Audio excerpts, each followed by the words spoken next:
Nyakorongo jong dakika na pago chiko tok sa achiel mano mar okinyi kamoro moro mintiere machiegni tok marwa e chenro mar opinyo okinyi makawuono adaro mar mondo mago mbaka kotenre koda kedo gi lokruok mano mar kor lwasi e piny Kenya ka Nyakorongo jwang lokruok mar kor lwasi osebedo ka kelonwa achiedh nade makoni kod kocha to be nitiere rombe mopogore mabende ojabagi mano mar kedo koda lokruok mano mar chal mar kor lwasi boma Nairobi ka iparo romo mabende no bagi mano mar kedo koda lokruok mar kor lwasi gisani ka kwaloso Nyakorongo jwang nitiere romo midendo kaka COP30 mabende dhi nyime e boma mano mar Belem mantiere piny mano mar Brazil romo mabende kelo pinje mopogore mabende itwaki kaka kor lwasi inyalo resi Nyakorongo jwang mbaka mabende odoro goyo wang'ini weche motedore kod kor lwasi samoro nyalo ga bedo matek kata kamano wadwaro mar mondo mi walosi e yo minyalo winjo mar mondo mi wakonyre nikech kor lwasi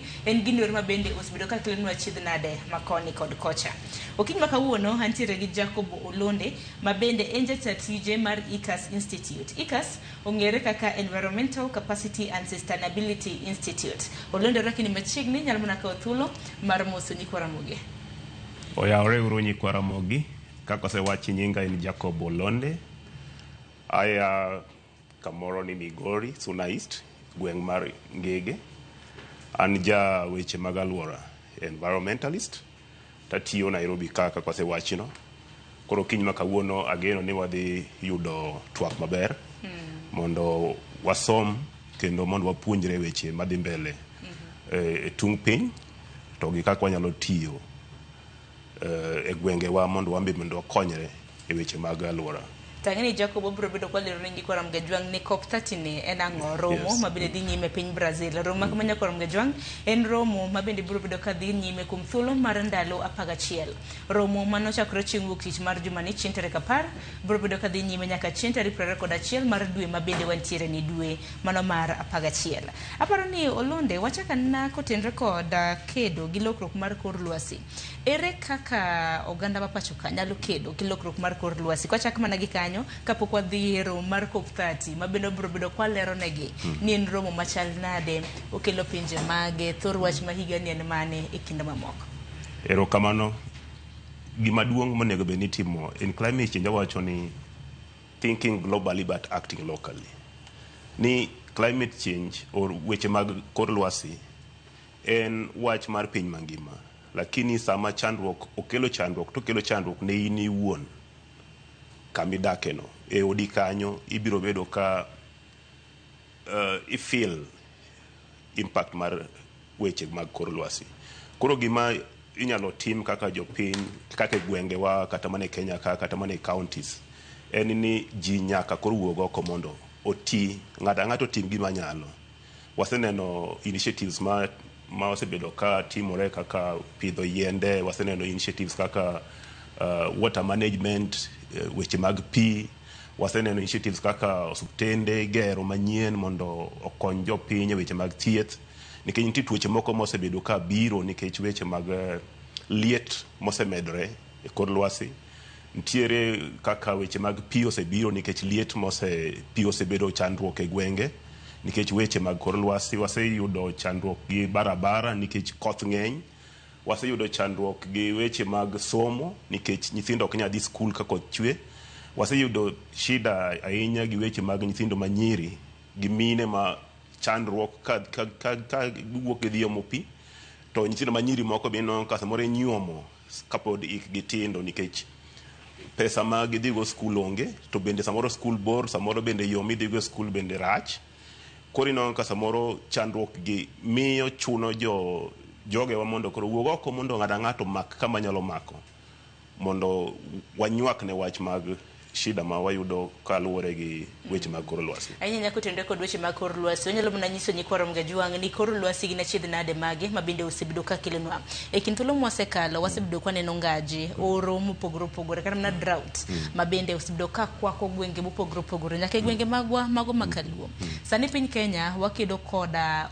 iluongo ni oula mapek mabende osebedo ka mole gwenge mopogore kaluwore koda koth mapek mabende osebedo ka chwe gwenge magwa kuom ranyisi wang'e wach timore Elgeyo Marakwet sienyruok mar lo kwang'e gwenge mag Naivasha mantiere kaunti ma Nakuru nonno kanyo ka lake Naivasha nong'ok wach mabe nyaka sani kelo achiedh nade ne miere mopogore opogore wacho ni familia maheo 4,000 osedare miechege dong mago gin lokruok mar kor lwasi mago gin lokruok mag kor lwasi nikech research wacho ni chakre higa 91 nyaka 2002 wasebedo gi chandruok weche mag kor lwasi osekelo chandruok ma ose affect ji malaro milion 53 higa 23 dhano milion 5 ne oyudo chandruok nikech weche mag kor lwasi higa mokalo dhano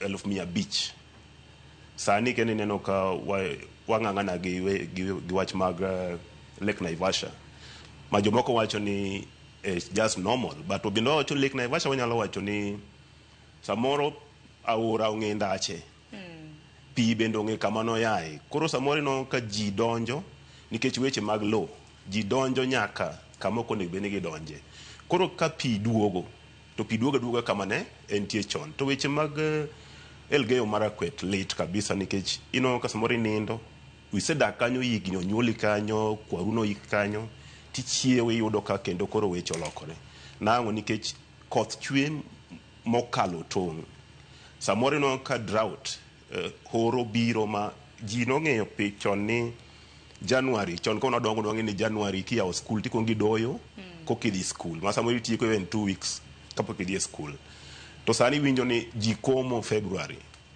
to February ni ka ji komo ka chopo mar 9 tiwinjo ka mama ukoni ni ne koth dwe chwe kowna kodh pesa kodhi to kioro to ichako koni kendo after 1 month ni na komo to temang'o owang' tipenyo to wang' nade ni ne koth nochwe mana odiochieng' achiel to koth okachako ochwe kendo koro sani kaka koth chwe kendo kono ka ntiere variability in climate patterns koro ji ong'eyo kaka joma dongo gi ging'eyo ni koth chwe kama nyaka dwe mar 3 akomo kachopo kama tadoyo kachopo kama takeyo to nikech climate change nikech weche mag alwora oselokore gini pattern no koro sani onge koro en apote apata tu koro gima nyalo wacho maduong' ne chandruok gi en ni nyaka koro watim gimoro to gik mitimo gi nyaka koro kapok odonjo kata mana weche gik moben wanyalo timo kaka oganda mar yudo resruok kotenre kod lokruok mano mar chal mar kor lwasi iparo ni kaluwore koda in kaka jalony weche motenre kod lokruok mar chal mar kor lwasi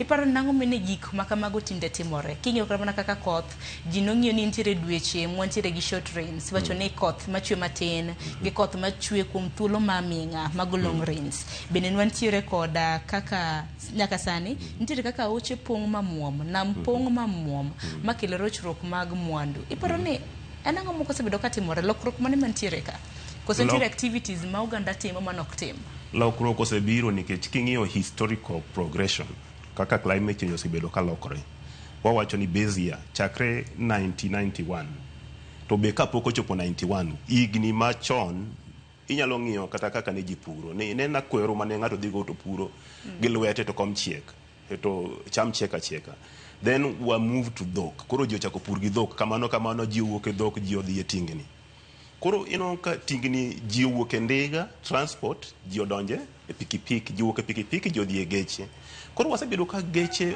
maringo mwariembo chiemo mwa produce gigi tete timo contribute gimoro iluongo ni greenhouse gases koro greenhouse gases gin akene luongi nang'o but gin muya makelo mamedo liet koro ni gimoro amora mitimo chiemo miloso kidwa chiemo kaka itedo kaka iwuotho idho gari mineno riembo no mashin mirego godo gik mineno matindo tindo mineno watimogi gigi changia e weche mag kelo liet kech gases gi kosechopo nitie gases moko ma wawacho chemistry gi physics sulfur dioxide nitrous oxide phosphorus dioxide to gi carbon dioxide gimineno ka jiwacho carbon market and everything else gigi itimo mondo reduce mondo odwok chien kwan mar ang'owa mar gases ma medo liet e kor lwasi koro gigi osetimore igni mang'eny to shida ma wan godo bende ni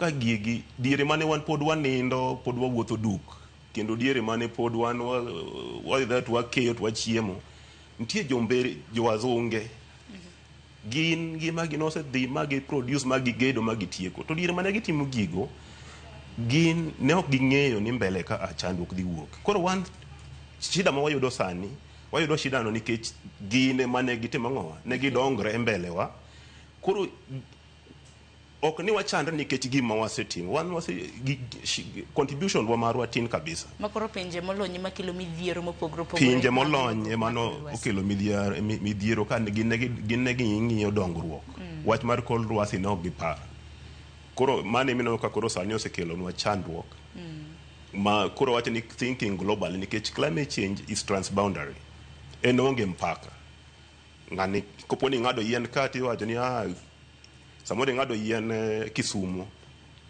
tiwinjo ni tang'o munyo tinde koth ok chwe Kisumu tino ka ji ong'ado yien Kisumu to koth chwe Kisumu to koth onge Migori nikech ng'ama no ng'ado yien ang'o Kisumu koro sama yamo kalo to yamo kalo gi koth Kisumu to tero Migori koro mana ere kama feel ni chandruok no yae taparo ni kanyo kata mna gwenge mago aparo ni gwenge mago wasetemo kata mna kinge ora mna kaka ogando sibido katongo yiende kene nja kanye na kwa somo no paro to kene no mna county ma Migori kum ranyisi don no ka county ma Migori podun tiere koda yiende mathoth kidonjo kata mana aluora ma Migori boma ma Migori kanyo upong mana koda yiende iparo ni gin timbe mage ma uganda ma pacho kane bedni watimo mar mondo mi warit kor lwasi yo makaro ng'eni moko kuom gimbe piny Kenya bedo katimo hangeni duto to biro bedo kwa losi kotende kod geche matiyo koda teko mag stima tinde nitie nyaka pikipiki kata mna jomoko bende luonge ni apiko matiyo koda teko mag stima kin mamoko gik mose tim kaka nyaka ginge pogruok mar tree cover to gi quality tree cover bedo ni neno ni kamoro green okoulo ni koro it is environmentally quality there is environmental quality nitie yiende kaka ndege nigi onge oko tim maber ahinya weche mag environment nikech eno chamo pi mang'eny to kotow to orumo aito quality timbane is not financially viable koro no kasamore no kadhi kamoro yien ng'eny ma to koth malong'o bet mang'o onge koro miyo kai kono ni wapidhuru yiende machon indigenous trees nikech indigenous trees gin mokwongo gi bere weche mag chamo carbon to gigolo oxygen be maber mino kapo ni dhi dala ng'ato ng'amo pidho yiende machon gi maembe gi fruit trees to ng'amo pidho yiende ndege ino ka yamo mane dala no temang'o opogore koro indigenous trees gidong'an no ka tinde bende girumo chal ka gimitongo gi girumo joyudgi kanye tiro kada kar mana koth ge kuonde miuse yiende girumo nikech lo onge aito girumo nikech ji onge chuny mar rito indigenous trees kaw igni ema no ka samoro ne ndika kwaru no ka yien duong to kwaru poni ni yien ni no yike kwarwa to ji wach moro biro kan yien mar pesa koro ji dwa pidho yiende ma eucalyptus ma after 5 years yien duong eno tema ng'ado uso ma ok ng'i ni quality mar yamo ma en gode gwen kanyo ere kaka dia bed affected koro ji wabedo ikono ni yiende gi nitiere gintie kode nitiere sani ji dok back to Eden kata ino kaka sani ji dwa ni mondo cham kuon bel ji dwa ni ocham inyiswa ni climate resilient seeds one gi climate resilient so many options but gigi sani koka they are very expensive koro ino kidhi ng'iyo yien ndege or cypress or eucalyptus tibono ki kodhi achiel iuso ni $10 to kidhi ng'iyo koth obudo tidhi usni godo 500 koro mino ka cost no kopo ni dhi kawo yiende 100 to ng'ato nena wawa kaka eucalyptus or akawo ndege adhi apidhi as long as ni dala not mang'o nigi yiende koro cost and patience makoro kikwane ni ng'ato pidha yien to koro wachak pako ni ng'ani kedo koda lokruok mar chal mar kor lwasi ntiere pogruok ntie joma pidho ni nikech gidwa pesa to ntie joma pidho nikech gihero yien kaka an ahero yien koro adwa ni anteka ni yien quality kata odhi mana rit nikech iwacho ni we must plant sani koro jiwacho ni plant your age and plant your children koro iluongo ni intergenerational equity. Yien mine ni ng'ado sani ni nyithindi bed mang'o kwaru ema nopidhe in ok ipidhe itere yien misepidho minyawene nyithindi. Koro kik ji ng'iya gini ni itime nikech sirikal owacho or expert kaka Olondegi ni wacho to nego bed ni time kaka in iwacho ni apidh yien ne nyithinda mondo chieng' moro nyithinda de wach ni baba nopidho ang'o yien ng'i wang'ade nikech baba manotimo ang'o manopidhe. Koro it is a joint responsibility. To Olondi paro ni piny Kenya osekedo koda neno ni wakedo koda lokruok mar kor lwasi king'ora mana kaka piny Kenya okenge mwasebedo kwagoyo nyocha kan wantiere koda romo mar kedo koda kor lwasi Nairobi Declaration nyaka sani bende neno kama lokruok mabende nitiere. Lokruok osebede to chandruok mwasebedo godo en ni wabere loso chike kendo mano is part of the discussion mar COP. Wabere gimoro ni declaration, wabere gimoro ni pledges, wabere gimoro ni commitments. Koro kwa se ya COP to wacho ni the agreement ne on just transition. Kenya bi wan gi policy on just transition. To ng'ato wacho ni wan gi pesa moro matin ka we akonyu olosi. Kose lose ikane. Nikech sami lose onge ng'ama nigi paro mar kaka odhi bedo implemented. Koro Kenya wasetemo ndi loso chike kendo wan gi chike minyalo dwar nyaka sani wan gi carbon regulation, the latest. I think one in Africa one pinje matin sana manigi chike kaka Kenya ni godo. Koro temo mar chike osetim, wasebedo gi institutions, wan gi officers to gi offices ma oseketi mar mochimore tir gi weche mag alwora.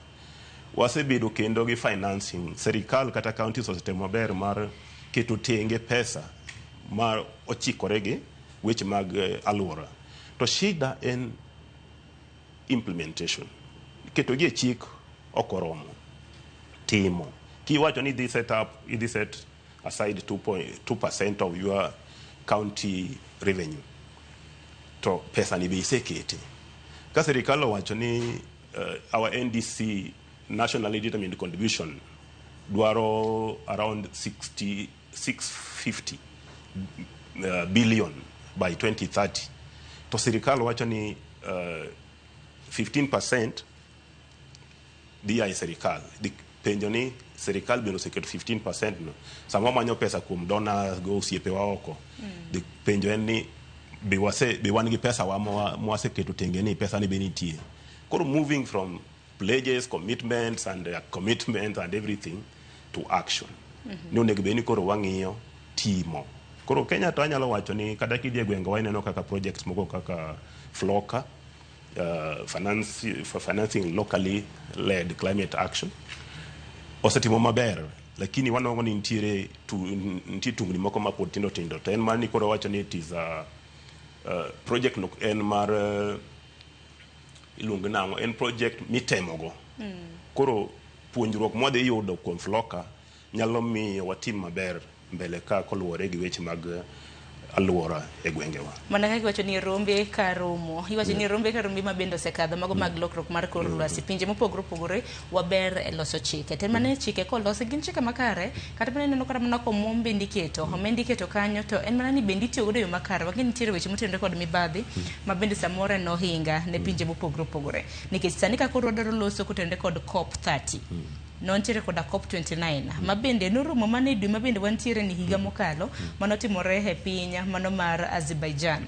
Wanyalo penjore ni ten lokruok mage mana oketi mano higa mokale COP 29 manyaka sani koro kwadonje COP 30 bende samoro iwacho ni ok bi mulo gi samoro en mana implement policies chike miketa keta ka jidhi mbele. Don koro walosane kotenore kod rombe mago mag COP nikech COP gi nyakorom Gajwang' ng'eny nyalo bedo kipenjo ni to COP gi to gin COP nyadidi.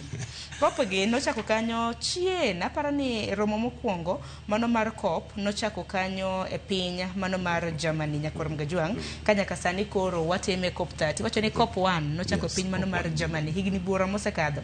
Sani kwantiere COP 30 nyakorom Gajwang' itimane na mathematics makamano ing'eni nochako higa mane. Aparo ni higa mar 2015 koso mano kwan mabenda biro bedo kagoyo. Sani walosone kotende kod COP 30, COP 29 noserumo, sani koro COP 30 nitiere piny mano mar Brazil. Wanyisgi ni COP ne tenang'o, COP 30 sika koro waloso, what is COP 30? COP en iluongo ni Conference of the Parties to the United Nations Framework Convention on Climate Change.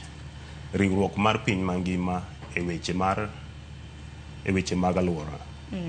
Koro COP nochakore Germany kaka wasewinje no, to chon ne en mbaka mane igoyo ni pinje mosedongore, nitie kaka niluonge mamit, pinje ma osedongore onego bed ni konyo pinje madongo kaka Kenya gini e weche mag ang'o, e weche mag alwora. Koro ji nosego mbaka, lakini ne onge unifying framework, ne onge chik mane otelo ne piny mane nyalo wacho ni wan gi chik, apart from the convention ma iluongo ni UNFCCC no manobedo in 1994 from Kyoto in bura manobedo Kyoto in Japan, mane piny wacho ni bwana joma nigi mwandu, pinje manigi mwandu onego bed ni konyo pinje modhier.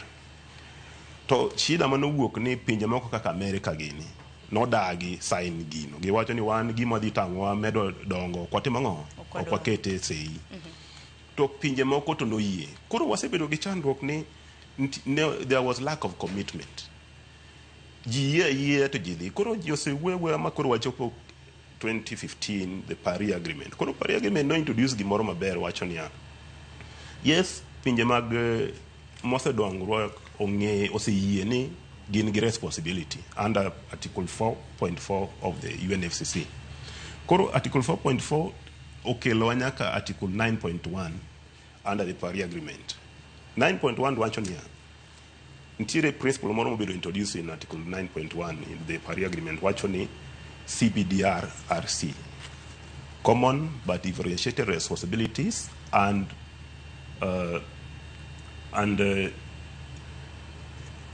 so common but differentiated responsibilities. Wacho niya, wan gi thuolo machal kaka piny mangima e weche mag alwora, lakini ng'ato nyaka tim according to kaka notim ang'o, kaka no contribute chandruok mar alwora ni. Koro joma ne kaka nakoni joma no pollute, joma no okelo shida ni nyaka kaw responsibility no.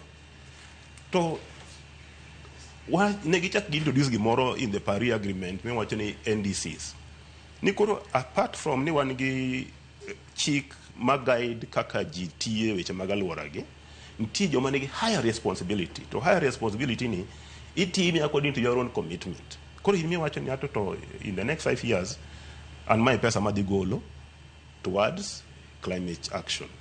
Koro gini, unlike the Kyoto Protocol, ji tete no chun ni nyaka koro timang'o, nyaka koro submit their NDCs. Koro noka Kenya gini kaka one no submit, this is our third generation, what is third generation? To wacho niya, wadwa dongore, wadwa reduce, wadwa punguza our emissions by 32% by the 2030. To pesa mwadhi timo ugini waonge go. 87% pesa mwadwaro mondo loso godo wach ni 650 million mana konisha USD wadhi kwayo from osiepewa. Koro nyaka sani koro wachope COP, ji wacho ni awaol. Nikech king'iyo Baku, ang'o mane wayudo Paris Agreement 2015, COP 21 nomiyowa Paris Agreement. COP 26 nomiyowa in Glasgow omiyowa Just Transition. COP 27 in Sharm el-Sheikh, Egypt, omiyowa gimoro yowil godo. Then COP 29, no, COP 28 in Dubai, omiyowa gimiluongo ni UAE framework on GST. Aito COP 29 ma nyocha wan Baku nwayudo gimoro iluongo ni new collective quantified goal on climate finance. To mago konywa nade kaka piny koro gigo ji osewacho ni waol gi mbaka nikech kaka nanyisi cha iloso commitments, ji ng'ato wacho ni anadhi miewu 300 million USD, anadhi miewu ma koro follow up onge, kidhi kwayo ni to pesa cha ere tikoni nwachiwo lakini pod wan ok waikore. Koro gigo osebeda beda ka en mbaka. Koro sani COP 30 ni ji wacho ni ok wadwar mbaka kendo. Omiyo wacho ni COP 30 is an implementation COP.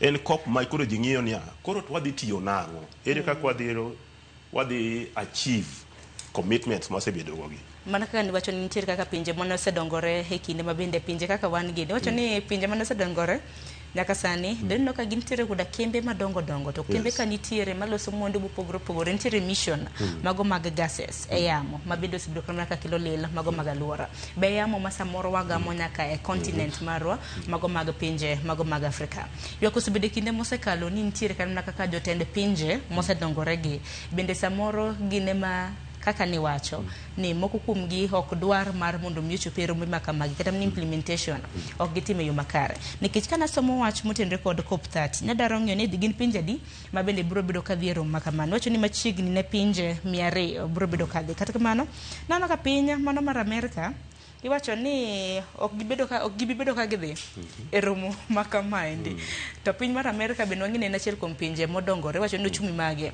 osebedo ka timo e yo makare akeni macho to ni wach nang'o kotenre kod mano nikech ka koro gin pinje mosedongore mane bed ni romo kanyo mar neno kaka ginyalo gayo kembege temo ok chopi wan pinje ma pod ok adongore wacho ni developing countries jatend piny Kenya bende ni winjo kowacho ni nitie kaka otemo mar neno ni piny Kenya yudo dongruok makoni kod kocha ere kaka ma bende thirowa. Climate action comes at a huge cost. Mano gima ji nyaka ng'e. Ni sami neno idwa timo gimoro e weche mag aluora gi. En obiro gi ting' mapek. Climate kaka koni from Kyoto America notamore. To UNFCCC processes timore through two ways. One, nitie gimoro ni binding iluongo ni negotiated outcomes and non-negotiated outcomes. Koro negotiated outcomes en mapinje winjore. Sani COP30 is the second most attended COP in the history. 56 delegates as of yesterday are in Berlin. Dubai was the highest with 80 delegates, 80,000 G. Mol ni kamora achiel wacho achiel. Sani 156,000. Koro ka in negotiation go binding America wacho ni they will send people will go from America but their contributions will not be legally binding. They will be operating under the non-negotiated agenda items. Manisi no kibede mesa kibede mesa. Lakini wanongo ni sani nti ujanja moro ma ji timo. Nti so many ways of negotiation. Nti bilateral, nti plenary, the UNFCCC allows. Koro wuok mar America ok en America ken, kata Argentina, ka Europe, the UK, France, ntiere gimoro iluongo ni protectionalism mosebedo ka timore. Pinje wacho ni yawa. Wambe wan mana gi chandruok wa. Kenya madwaro pesa no, Africa musiko negi dwaro kiani 100 billion, kiani 1.3 trillion. Pesa no wambe wate mango. Wadware nikech there are high taxes and there are emerging needs. Kaka issues ma koro daw mar Russia gi Ukraine. Ngato wacho ni koro irone wa commit no miyo Africa pesa ni and the developing country pesa ni. Lakini wan gi lweny. Koro nego wang'iew bundi ni to gi geche odhi daw Russia koso wamiya Africa pesa. Koro there are emerging issues mosetimore. Koro ino ka pinje machal America gini. Ngato biro to wacho ni bwana jogi oseol. Koro climate and politics sani koro emerge. Ngato rwako wacho ni kaka Trump no wacho ni ka donjo ni gima dhi kongo tim madhi gol America weche mag ang'o weche mag aluora gi. To ino ko donjo to chungo. To Obama ka ne biro to Obama otimo ang'o oduogo. Sani koro Trump chako biro. Wacho kama ni Paris Agreement bende piny US piny mag America bende biro bedo ka iwacho ni gitichore gi chien. Ne gisetichore mokwongo Obama oduoge. Sani Trump oduogo ochako golo gi kendo. Koro mano ok en kata mana America kendo nitie pinje moko bende sani giwacho ni wan wadam na weche mag biashara. Wan odo weche mag ohala weche mag aid, climate and aid mago mbaga masano gidwaro. Koro wanyalo wacho ni osebedo gi chandruok. Koro sani kata mana Africa wadwaro pesa yes, but wambo waseng'iyo mbele waneno ni pesa mabiro Kenya Africa ka tin. To our priority en adaptation. Wang'iyo ere kaka wanyalo dak gi weche mag aluora mosebedo chandruok maduong' ni. Lakini joka ng'iyo ni gin gidwa fund ohala. Ni kami pesa ni adwa fund product mane madwa fund mane gibe ni uso timia profits. Koro they have commercialized climate action sani. Koro meno ka COP30 conversation was a change. Key Thomo, the African Climate Summit Declaration, which I was part of the team drafting. It was President Ruto ne wacho it was an investment summit. Ni wase ol gi weche mag climate change wacho kaka chandruok, climate change chandruok, weche mag alwora kelo chandruok. En ber mane manitie iye ka. Nikech noseneno mbele jogi osechako change ka gimi pesa kikoni wada mi pesa lakini pesa ni dhi e johandwa. Ka en Denmark to gikoni wadwaro mi pesa lakini pesa ni iter na johalwa. Wada miyo johala to build for you a climate smart infrastructure. Idwaro yo. Tikoni yorni mondo mi pesa nyaka ikete client nyaka make it climate smart. To kwa mi pesa ni through kambiwa. Magin bedo gidwaro handlar. Koro pesa ni dok. Koro ini yudo ndara. To pesa to dok through. Koro mani wano ka wacho ni issues of accountability. Tiparo no londe jotend pinje mago mag Afrika nego bedni timango nikech kinde mathoth wacho ni kuom higni buora mosekadho nitiere kaka jotend pinje mago mag Afrika wasebedo kwa nenda lenga mano mar yudo kony kawuok e pinje mamoko ma bende osedongore. Nono kama kana Trump bende ogolo kony ma bende nochiwo ne pinje mopogore mag Afrika. Kenya na chiel kuomgi manyaka sani gik miluongo ni USAID manyaka sani na chidh nade ma bende do kilonwa dibedni wan bende koro wadaninda sasa nikech osebedo kikonyowa gi pinje mamoko ochopo kinde mane beni koro pinje mag Afrika wachio koso. Koro pinje ni akidenyo e gweng kachacha to ngato ini idwa nindo kech godhiambo to ngato biro to miya lot to koni ni ini idwa taya mondo iliele godo ngato koni taya tidwaro nango an we ami mogo tipinjone koro mogo ni adhi nange ineno. Koro ntiere there been mismatch of aid, mismatch of climate finance coming to Africa. Mismatch en niya idwaro pesa ndi lakini pesa mimi ok tim gima itimango gimi dwaro. Koro wacho ni pesa wasebedo ka tero pesa Africa. Mani meno ka Trump no wacho ni enough is enough nikech pesa gi ok chop kama ok tim gimo onego beni otim. Yes, USAID and other agencies tiyo lakini ntie kaka ntiere mibadhi moro iye ka pesa ne ok chop mondo tim gima timango gima dwaro. Koro kamane kaka climate change beno osebedo. Aito gi leaders wa gino gi wach ni ayawa wadwaro pesa lakini mimi yewanito ok dhi konywa nikech ntie gima iluongo ni debt trap ikaga sikoni ni jogo osebedo ka miyowa pesa even mag weche mag alwora gi lakini no ka samoro imiyo godo hata higher rate. Pinje moko ino ka gimiyo Europe or Greece pesa timiyo gi at 3% or 5%. To kimiyo Africa timiyo at 15%. To gi conditions matek. To pesa ni bok mi go directly, pesa ni mi go through fund managers. Koro fund manager ngade kucho. Monango chopo ni samoro ini kwayo 100. Fund manager osekaw 20% mar managing the funds. Kichopo consultancy fee, kichopo pesa ni ochopo 30%. To tidwoke with 15% on top. Idi chulo 115 of 100% money cow. Kono ka instead of mondo climate finance no kony pinje to chako kelo mana go weekend. Aparo ni mane mawalose nikech kinde ka kinde ko winjo kata mana ni ma otima na gira nyisi. Koro ka ko romo matimore Baku, otimore Belem e piny mano mar Brazil. Gwacho kata mana ni koro piny Kenya idhi kata mana miwa $1 trillion kata mana 100.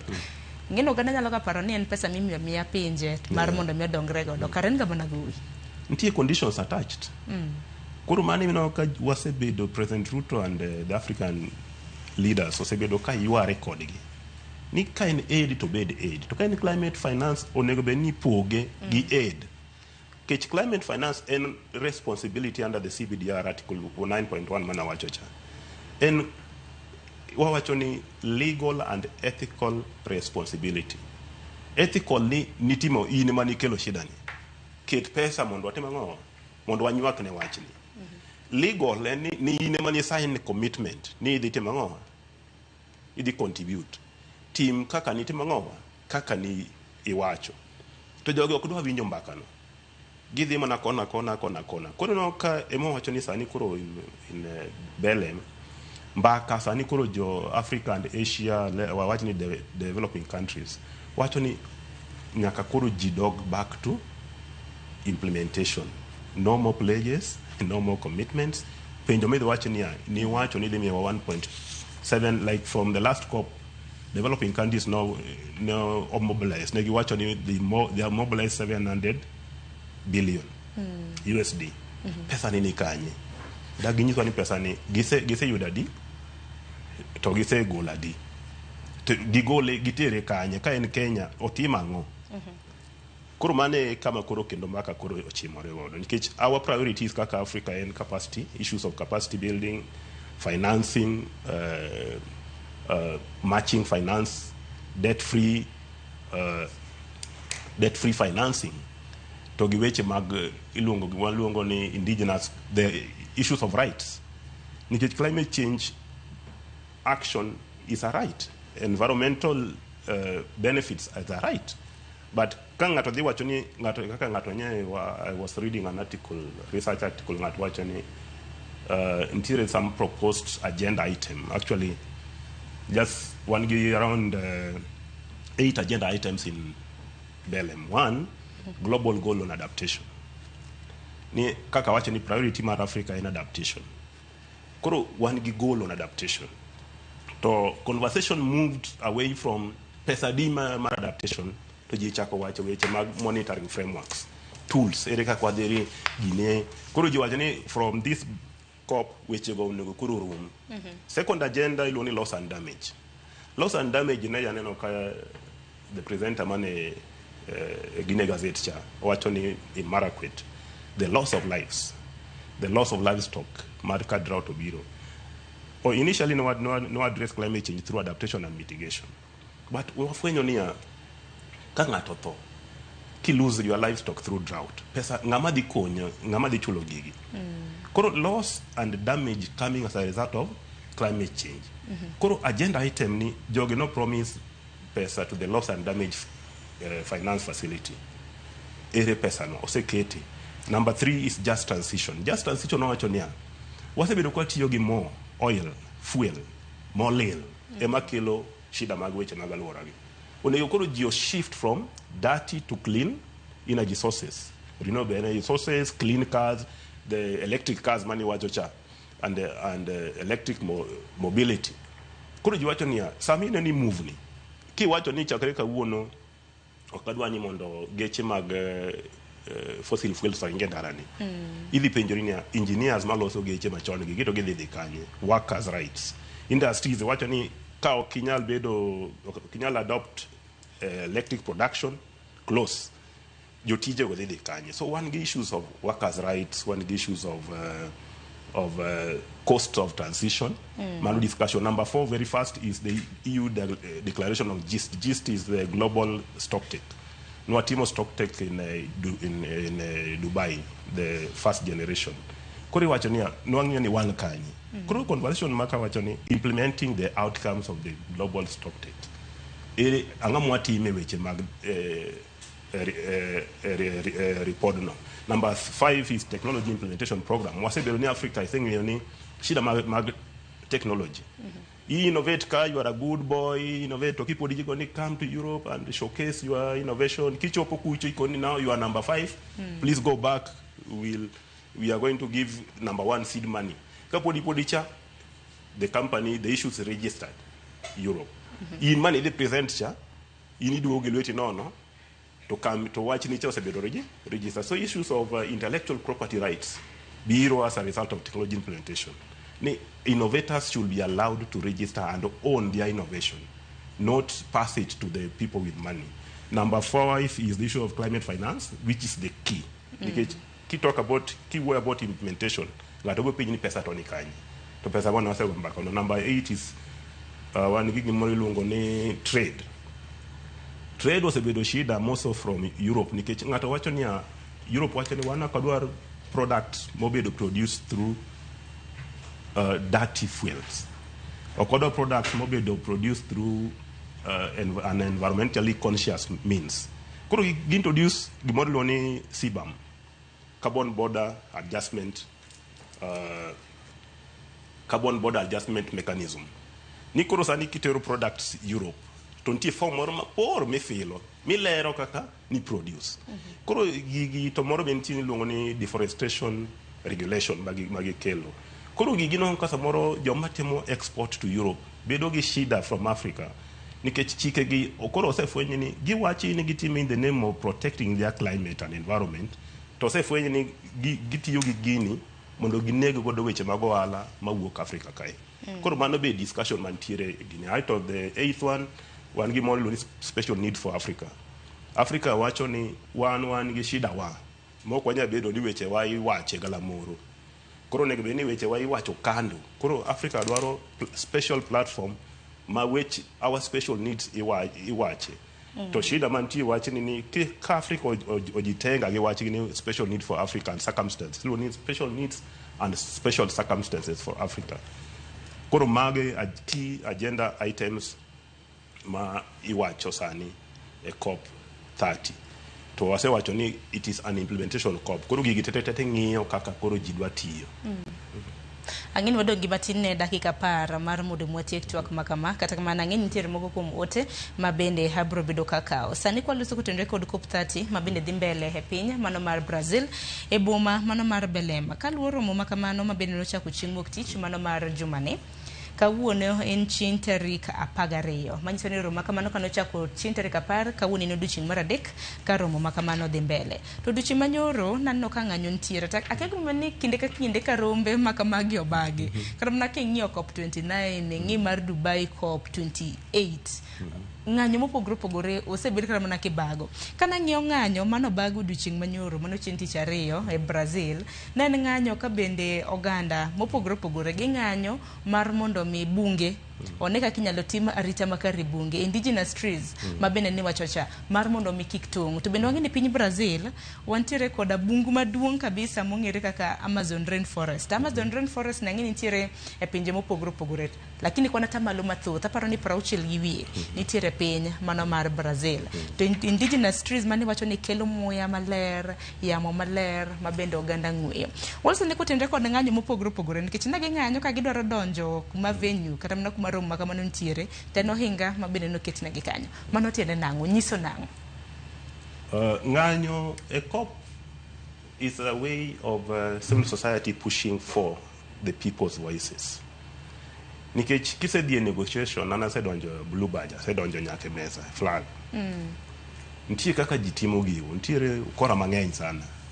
Koro samoro in gi point maber kaka ineno ka kiwuok Kenya ka okinyal dhi ne COP to negotiate kaka Kenya unless under special circumstances. Kichopo kuchi iketi e group moro ni a group of African group of negotiators. So iwuoyo kaka jo Africa koro. Kapodi icha ochaki donjo a group of 77 and China. Koro chako wuoyo iwewe wachuni mar Africa cha ichako wuoyo kaka ja group of 77 plus China. Ntiere other negotiation groups bende. Koro no ka jogi samoro koro the numbers are limiting. Wuok Kenya ka joma ng'eny to kucho pariko ni yeru ji ariyo madhi wuoyo in the group. Kichopo kucho China gidwaro mana ng'ata achiel. Koro no ka the voice is lost where it's required. Koro ng'anyo konyo keto pressure. Ni yawa kata un mana ye kanyo nyaku timo ang'o nyaku winj dwondwa. Koro intie preparation mitimo Kenya ka like ne watimo pre-COP.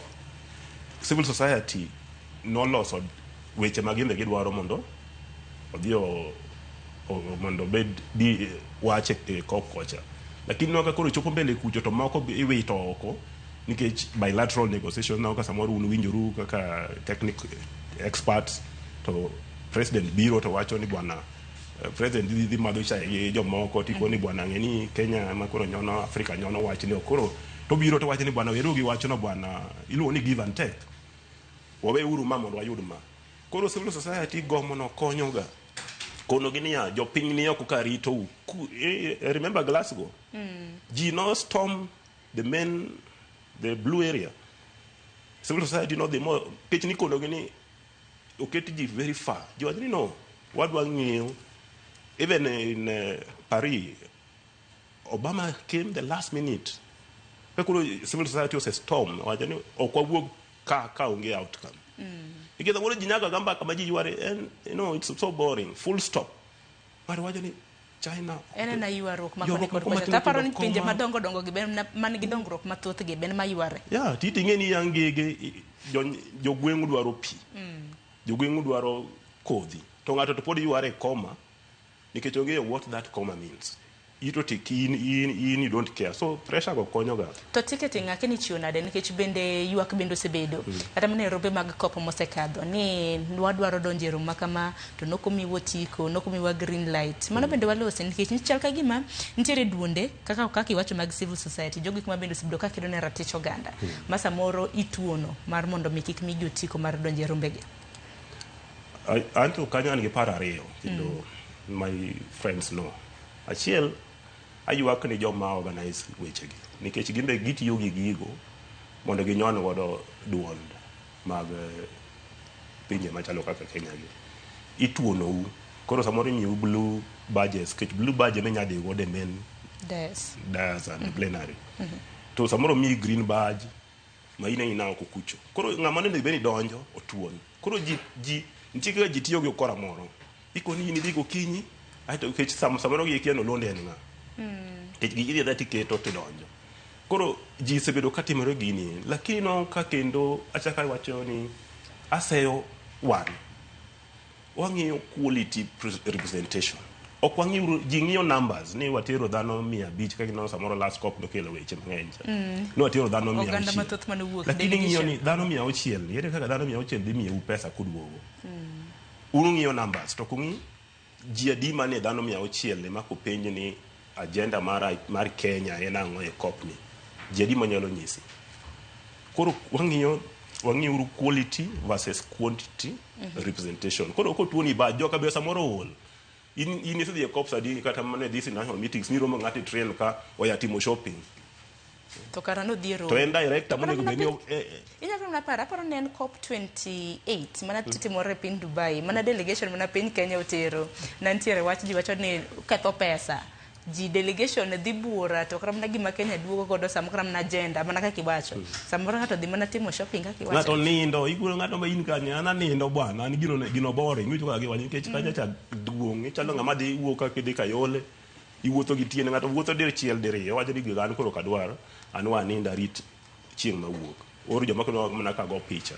Lakini nitie joma ko are dedicated. To wacho ni joma dedicated gimondo gibeni bedo mbele mondo owach gino ma to bang'o monego beni wacho. Olonde we account ir moko mo ote madaro mar mondo mwasom ni kitano kod wadong gi matine dakika 5 mondo watek twak marwa.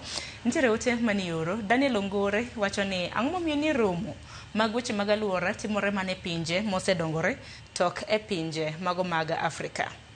Penjo mar ariyo nitiere kanyo abiro bedo kaso mano mar Samuel Oyucho saboro jalo bila kete piny mana mapiyo. Tinal ketna ote machielo. Aya, abro bedo kasomo gi achiel ka achiel. Kopogore gi Samuel Oyucho, bende nitiere Daniel Ongere ma bende wacho ni ang'o momiyo weche mago mag aluora timore mane pinje. Aparo ni mano ne mar Daniel Ongere. Samuel Oyucho bende wacho ni en Samuel Ochanda mar Seme Kombewa. Jiwe urogandawa kaka joluo wapidhe yiende kod olembe moloyo. Wacho ni moloyo ketho mana kwerewa nosepidho chien kocha. Kata wa kech bende kelo lokruok mano mar chal mar kor lwasi. Aparo ni giweche ariyogo nikech thuolo ng'adowa. Aparo ni iduoka nena gima Daniel Ongere penjo. Dang' momeni rombe mago mag weche mag aluora timore mane pinje mosedongore tok mane pinje mag Afrika. COP locations kama COP bede wasebedo gi COP, I think COP 15 or COP 12 notimore Nairobi ka. COP 7 yes notimore Nairobi ka. COP 20 was it 25 notimore shall I check Egypt. Moro be notimore Morocco. Moro be notimore Durban, South Africa, I think 2009. Koro gigo osebedo Africa kae. Kendo itemo matek mondo every year ter COPs e continent mopogore mondo geofil kech ne koro sani kaka wan Brazil omiyo wa Brazil introduce gimoro ni tropical forests finance facility weche mag yiende mani wacho ka kendo giwacho ni onego beni pesa iketo kando mang'iyo to preserve rainforests nikech giwacho ni ka Kongo kaka wan koro Mau ng'ato koni ni kik ing'ad yiende Mau nikech Mau miyo koth miyo aore ma konyo counties like 8 counties. To ng'ato wacho ni ato kora dhi yudo ang'o ng'amo dak tie Mau kanyo ero koko ng'adi yien mau koko donj mago pur eto dhi yudo ang'o e gino nikech iti yudo pi piny kocha. Koro this proposal wacho ni pesa onego bed ni keto for those countries mar preserving their rainforests. Koro COP ni samo kele gweng' to nyaka koro umake matek upush your agenda. To number 2, on the question of pidho yiende, I think mano tasewacho mano to it's a responsibility. Gweng' maonge yiende koth shida. To dala maonge yiende bien en kaka en dala mani duk. Samoti no dala ng'ato donjo ka kidonje gate iwe mana ni in e polo. Dala ng'ich ma be okidwa kata donje ot. Koro gigi ne gik mwaneno ok ni watimo mondo chulwa kaka no koro sani ji wacho osiepena baba ni Jacob an gi puodho maduong' ada pidhe yiende winjo ni ichulo ji. Jacob giwacho ni mogik ahinya timbe mabende kata mana kembe mapacho ka wanyalo kawo nikech sasa neno moko kuom kembe mapacho ka giloso environmentally friendly products. Nitiere kama taulo mag ria mago diapers kanyakla ko mago pads kanyakla ko diapers matinda no kama kiloso gi bambu mabende kembe mapacho ka temo mar kedo koda lokruok mar chal mar kor lwasi gin mwandu makiwito kata puodho to nyalo to konyo. Aparo ni wache gima ne giwacho ni mogik e 30 seconds. Sawa sengadwa. So penjo en ni ere kaka nyalo kata mana kembe mapacho kae ere kaka products mabende ginyalo loso mano mar nyayo e kedo koda lokruok mar chal mar kor lwasi. Nyayo mokwongo en taxation, tax exemption ma wasebedo kwa struggle go gi serikal ni climate smart innovation onego beni bedo tax exempted, zero rating nikech no kata kakoro kaka gas wakono ne ikono ne kiko ng'adi yiende mondo ji dwaro yiende mondo ted godo nikech how many people can afford gas. Tino ka serikal ka mondo gilower the cost mar gas, bech gas gin gimedo bech gas.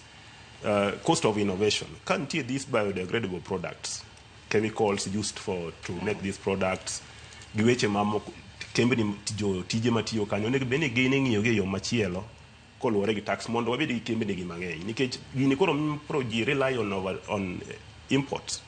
Ka mondo wayaw kembe mang'eny mondo create tich kaka na wacho weche mag just transition to wang'iyo